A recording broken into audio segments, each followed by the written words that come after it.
ঢাকা থেকে চুয়াডাঙ্গা কিভাবে কম সময়ে যাওয়া যায়। হ্যালো এভরিওয়ান, আসসালামু আলাইকুম। আমি ইস্তেক মুন্না। আপনারা কেমন আছেন? আমি ভালো আছি, আল্লাহর অশেষ মেহেরবানি। ভোরে ঘুম থেকে উঠে ফজরের নামাজ পড়ে আমরা রওনা হই চুয়াডাঙ্গার উদ্দেশ্যে। এ যাত্রায় আমরা যানবাহন হিসেবে বেছে নিই একটি প্রাইভেট কার। চুয়াডাঙ্গা জেলা বাংলাদেশের দক্ষিণ পশ্চিমাঞ্চলের খুলনা বিভাগের একটি গুরুত্বপূর্ণ জেলা। সকালের ফাঁকা ঢাকা দেখে জাস্ট অসাধারণ লাগছিল, মনে হচ্ছিল অনেক দিন পর প্রাণ ফিরে পেলাম। আমরা ছুটে চলেছি ঢাকা মাওয়া হাইওয়ে এক্সপ্রেস হয়ে, যার পথিমধ্যে আমরা প্রথমে পেলাম ধলেশ্বরী সেতু টোল প্লাজা, যেখানে আমরা টোল দিয়ে পার হয়ে গেলাম। মাওয়া ঢাকা হাইওয়ে যে রোডটি জাস্ট অসাধারণ, এত সুন্দর করে তৈরি করেছে যেখানে আমার মনে হয় এখানে কোনো রকম দুর্নীতি করে নাই, যেহেতু এটা বাংলাদেশ সেনাবাহিনী করছে, যার কারণে দুর্নীতি মুক্ত হিসাবেই করে তুলেছে। জাস্ট অসাধারণ লাগছে। ঢাকা থেকে চুয়াডাঙ্গার দূরত্ব ছিল মাত্র 231 কিলোমিটার। আমরা পৌঁছে যাই পদ্মা সেতুর টোল প্লাজায়, যেখানে কাঙ্ক্ষিত টোল কমপ্লিট করে আমরা রওনা হয়ে যাই আমাদের গন্তব্যস্থলের দিকে। পদ্মা সেতু বাংলাদেশের একটি মহৎ প্রকল্প এবং দেশের ইতিহাসে অন্যতম বড় অবকাঠামো। এটি পদ্মা নদীর ওপর নির্মিত একটি বহুমুখী সেতু, যা মুন্সিগঞ্জের মাওয়া থেকে শরীয়তপুর মাদারীপুরের জাজিরা পর্যন্ত অবস্থিত, যার দৈর্ঘ্য 6.15 কিলোমিটার, প্রস্থ 18.10 মিটার, যার প্রতিটি লেনের প্রস্থ 3.6 মিটার। পদ্মা সেতুতে 6টি লেন রয়েছে, যার মধ্যে 4টি লেনে গাড়ি চলাচল করে, বাকি 2টা পদচারীর জন্য বরাদ্দ করা হয়েছে। পদ্মা সেতুতে সর্বমোট 42টি পিলার রয়েছে। পদ্মা সেতু নির্মাণের ফলে দক্ষিণ পশ্চিমাঞ্চলের খুলনা বিভাগ, বরিশাল, ফরিদপুর, মাদারীপুর সহ বিভিন্ন জেলার মানুষের যোগাযোগের উন্নতি হয়েছে, যা বাংলাদেশের ইতিহাসের এক অনন্য দৃশ্য। পদ্মা সেতু আরও দৃষ্টিনন্দন করে তুলেছে ট্রেন যোগাযোগ ব্যবস্থার কারণে। দেখতে দেখতে আমরা চলে আসি ফরিদপুরে সকালের দৃশ্যটি জাস্ট অসাধারণ লাগছিল। দুই পাশে সবুজ প্রকৃতি, মাঝখানে দিয়ে ছুটে চলা আমাদের গাড়িটি অনেক সুন্দর লাগছিল। সকালের দৃশ্য জাস্ট অসাধারণ ছিল। ফরিদপুর জেলা বাংলাদেশ পাট উৎপাদনে 1 নম্বর স্থান অর্জন করেছে।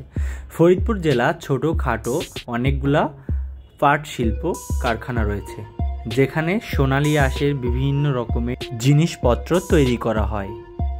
চুয়াডাঙ্গা পৌঁছাইতে প্রতিমধ্যে 6টি জেলা অতিক্রম করা লাগে: ঢাকা, মুন্সিগঞ্জ, মাদারীপুর, শরীয়তপুর, ফরিদপুর, মাগুরা, ঝিনাইদহ হয়ে চুয়াডাঙ্গা পৌঁছানো লাগে। সত্যি বলতে সকালের দৃশ্যটি জাস্ট অসাধারণ লাগছিল।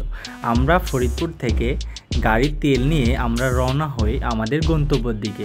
প্রতিমধ্যে দুই পাশের সোনালী আঁশ দেখে জাস্ট অসাধারণ লাগছিল। সোনালী আঁশ দিয়ে বিভিন্ন রকমের জিনিসপত্র তৈরি করা হয়। এগুলো বাংলাদেশের সম্পদ, যা বাইরের দেশে রপ্তানি করা হয়। তবে এক্ষেত্রে দেখা যায় ব্যবসায়ীদের সিন্ডিকেটের কারণে চাষিরা অনেক ক্ষতিগ্রস্ত হয় এবং অনেক ধার দেনায় পড়তে হয়।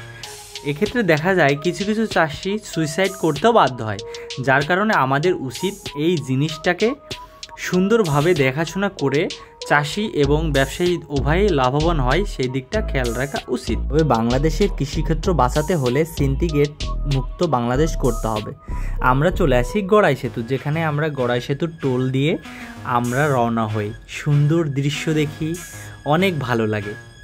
ডান পাশে বাম পাশে দুই দিকে পানি, মাঝখান দিয়ে ছুটে চলেছি লোহার ব্রিজে, অনেক সুন্দর লাগছিল। গড়াই সেতু জাস্ট অসাধারণ। গড়াই সেতু পার করে আমরা ঢুকে পড়ি মাগুরা। সকালের এই সুন্দর নৈসর্গিক দৃশ্য দেখতে জাস্ট অসাধারণ লাগছিল। দেখতে দেখতে আমরা মাগুরা শহরে প্রবেশ করি। শহরে এসে আমরা একটা রেস্টুরেন্টে ঢুকে সকালের নাস্তা শেষ করি। তারপর আমরা দুই ভাই, এটা আমার মামাতো ভাই, আমরা দুই ভাই গল্প করি, অনেক এনজয় করি। দেন আমরা ছুটে চলি আমাদের ছোট্ট জেলার দিকে। যে চুয়াডাঙ্গা জেলা বাংলাদেশের দক্ষিণ পশ্চিমাঞ্চলের সীমান্তবর্তী এলাকায় অবস্থিত। ভারতের রানাঘাট, কৃষ্ণনগর আমাদের জেলার পাশেই অবস্থিত। তবে পদ্মা সেতু নির্মাণে আমাদের অনেকটা ভোগান্তি কমে গেছে, কারণ ফেরি পারাপারে পাটুরিয়া দৌলতদিয়া ফেরি পারাপারে আমাদের অনেক ভোগান্তি পোহাতে হতো। দেন আমরা চুয়াডাঙ্গাতে ঢুকে পড়ি। চুয়াডাঙ্গার সুন্দর দৃশ্য জাস্ট অসাধারণ লাগছিল। প্রাকৃতিক দৃশ্য দেখে মনটা ভরে যাচ্ছিল। আমরা অনেকখানি সময় এখানে ছিলাম। এখানে আমাদের কিছু প্রয়োজনীয় কাজ ছিল, যেটা কমপ্লিট করার পরে আমরা আবার রওনা হয়ে গেছিলাম চুয়াডাঙ্গা শহরের দিকে। দেন আমরা গাড়িতে উঠে পড়লাম, উঠে আমরা চলে যাচ্ছি চুয়াডাঙ্গা শহরের দিকে। চুয়াডাঙ্গা ঢুকতে মনটা ব্যাকুল হয়ে যাচ্ছিল, জাস্ট অসাধারণ লাগছিল। নিজের জন্মভূমি আসলে অসাধারণ। কথায় আছে না, নারীর টান। তা আমরা ঢুকে পড়লাম চুয়াডাঙ্গা শহর। এটি চুয়াডাঙ্গা শহরের ঢুকতেই রাস্তার ডান হাতে পড়ে বর্ডার গার্ড হসপিটাল। চুয়াডাঙ্গা জেলার দর্শনায় গেদে বর্ডার থাকার কারণে ভারতের পশ্চিমবঙ্গের বিভিন্ন শহরের যোগাযোগ রয়েছে, যার ফলে বাংলাদেশ এবং ভারত উভয়ই উপকৃত হয়।